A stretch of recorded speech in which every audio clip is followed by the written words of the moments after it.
কি দেখছেন এই লোকটা? ভাবছেন এই লোকটাকে? হ্যাঁ, আজকে এই লোকটাকে ঘিরেই গল্পটা। চলেন তাহলে গল্পটি আপনাদেরকে শোনাই। গ্রামের ছেলে সিয়াম।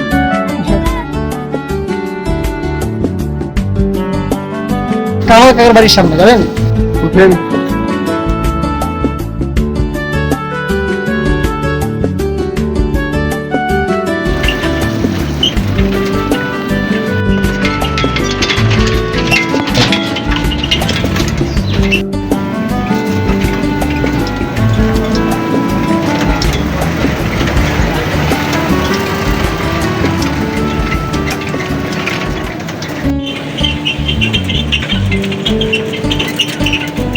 তার একটা বেস্ট ফ্রেন্ড ছিল মুইন, আর তার একটা ভালোবাসার মানুষ ছিল আহি।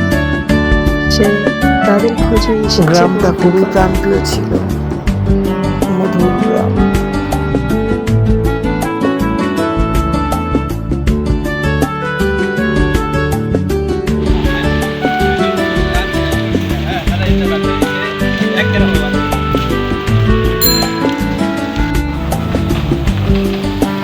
আমাদের বাড়ি খুঁজতেছেন না, এই যে ওইটাই কেমন বলবেন? এই যে এই রাস্তাটাই তো।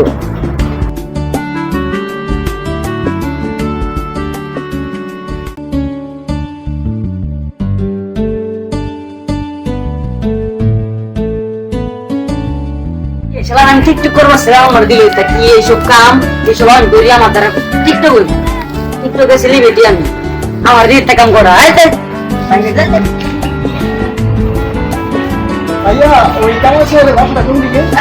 আমি টিকটকের আমার কাছে সামনে গিয়ে ডানে দেন, ওই মন্দিরে জিজ্ঞেস করি। আমি যে একটা টিকটকার সম্মানিত কথা।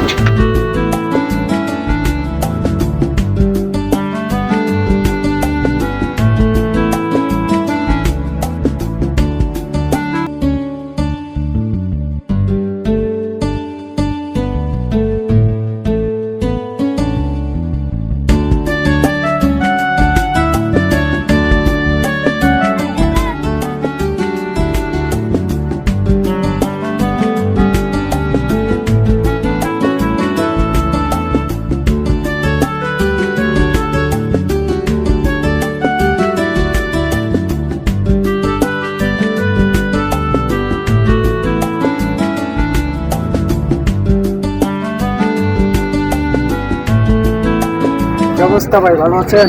ভালো আছো তুমি? বিষয় আমার গুবা পুরো এলাকা আঙ্গর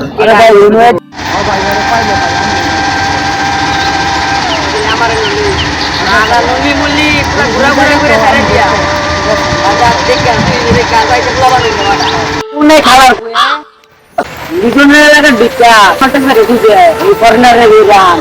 দুইটা নলি মুলি ডাল যাবে এরকম অফার এছাড়া যদি আমি অফার মায়ের একজন মালিককে নিচে ধরে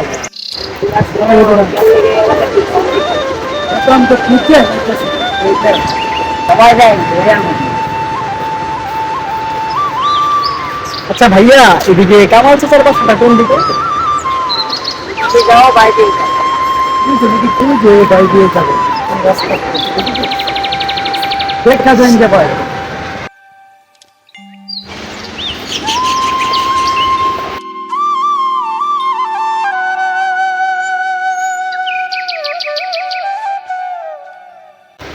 ভাইয়া, ওই কামাল চাচার বাসাটা কোন দিকে?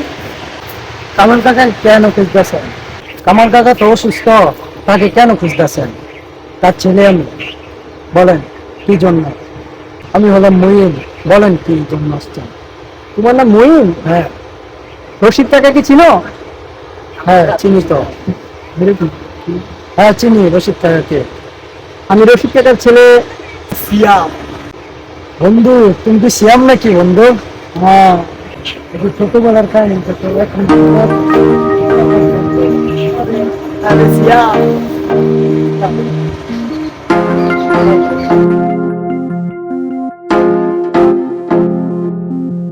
বন্ধু এই জায়গাতে আগে কিরকম ছিল আর এখন কিরকম হয়ে গেছে, আর এখানে বসে কত হাসতে।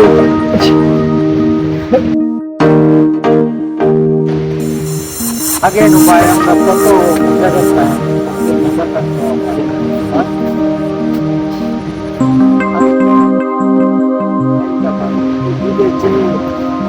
পার করেছি তারা এখানে গাছ আমার কাছে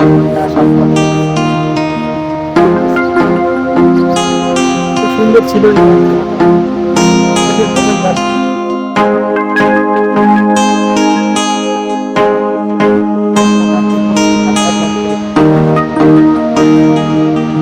দোস্ত আমি কি খবর রে এর কথা চাও চাও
আচ্ছা বন্ধু আহির বিষয়টা কি হলো বলতো ও এমন কেন তো তোর কথা ভাবতে ভাবতে তুই আসবি এখানে তারপরে এসে বন্ধু এর বাসার লোকে একে বিয়ের জন্য জোর করে বিয়ে দিতে চাচ্ছে পরে এ কারণে সে আত্মহত্যা করছে বন্ধু এটা তুই মনে কিছু নিস না তুই আমি এখানে ঘুরতে আমাদের শহরে আমি ঘুরতে আসছি এই কথা মনে পড়লে তোর মনে আরো কষ্ট লাগবে বন্ধু এ কথা মনে করিস না তারপরে পরিবার ভাবছিল বিয়ে শাদী করবে তোর কথা ভেবে পুরা পাগল হয়ে গেছে কিন্তু তোর কথা তোকে তো কাছে পেলে তার জন্য সে পরে আত্মহত্যা করে বন্ধু আসলে হয়েছে কি আমি ওখানে দেখলি না আমার বাবার চাকরি হলো সরকারি তখন ওইখানে আমি জিনিস ভালো স্কুলে ভর্তি করলো পড়াশোনা করলাম তারপর পড়াশোনা কমপ্লিট করে ছোটখাটো জব করলাম কিন্তু এখন তো আর দেখা গেছে জব করতেছি কিন্তু ভালো লাগে না ঠিক আছে আর কত এই শৈশবগুলো দেখলি জীবনের কতটা মুহূর্ত কেটে গেল আর সবার জীবন সবসময় সমান থাকে না হ্যাঁ বন্ধু ঠিক বলেছিস এই আমি তো এখন আপাতত চাকরি করছি একটা কোম্পানিতে কিন্তু যখন ওইখান থেকে গেলাম 12 বছর তখন আরো 12টা বছর কাটালাম কলেজ পড়লাম কিন্তু তোদের সঙ্গে কাটানো মানে দিনগুলো খুবই মিস করি বিশেষ করে তোদের সঙ্গে কাটানো দিনগুলো আগের দিন তো বন্ধু এখানে নাইগা এই জন্য তো আর মজা হয় না সেটাই কিন্তু এটা জানিস তুই আমি না অনেক আশা নিয়ে আসছিলাম ওর জন্য আহির জন্য কিন্তু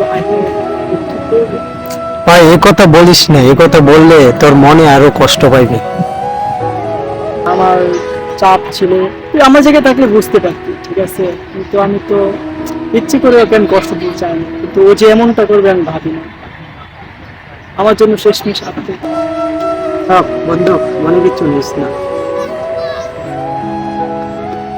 মানুষের জীবনটাই তো সেটাই আমি আর ভাবছি বন্ধু তুই আমাদের এখানে কয়েকদিন থেকে যা পরে তুই ঢাকা চলে যাস বন্ধু। দেখি ছোটবেলার কথা তো ভুলে গেলি, এরকম করে তো ভুলে যাচ্ছে। আগের দিন তো আমরা তো আগের দিন কি থাকতো, আমরা একটা শহরে কি যেতাম, মার্কেট করতে যাইতাম, ভালোই লাগতো। এখন সব দিনই ঠিক বলেছিস রে। তোর মনে পড়ে আমরা দুজন মিলে কত মজা করতাম, সারাটা দিন এলাকাটা ঘুরে বেড়াতাম। আর কি দিন ছিল, আর এখন কি হয়েছে, এটাই সময়। এক সময় আমরা এখানে ট্রেনের জন্য বসে থাকতাম, ট্রেন দেখতে কত খুশি না লাগতাম। আর এখন তো ইস, যদি ট্রেন আসতো, একটা ট্রেন কখন আসবে সেটা ভাবতে পারতো।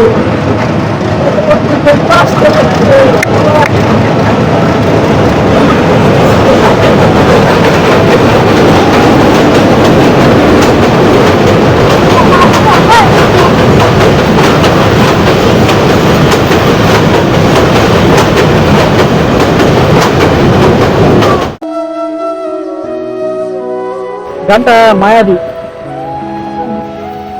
এটা ভালো থাকিস ও বন্ধু, আবার দেখা হবে।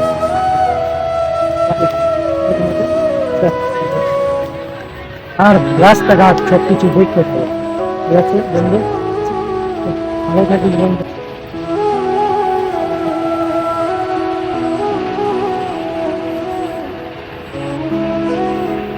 বন্ধু দেখা যায় আবার।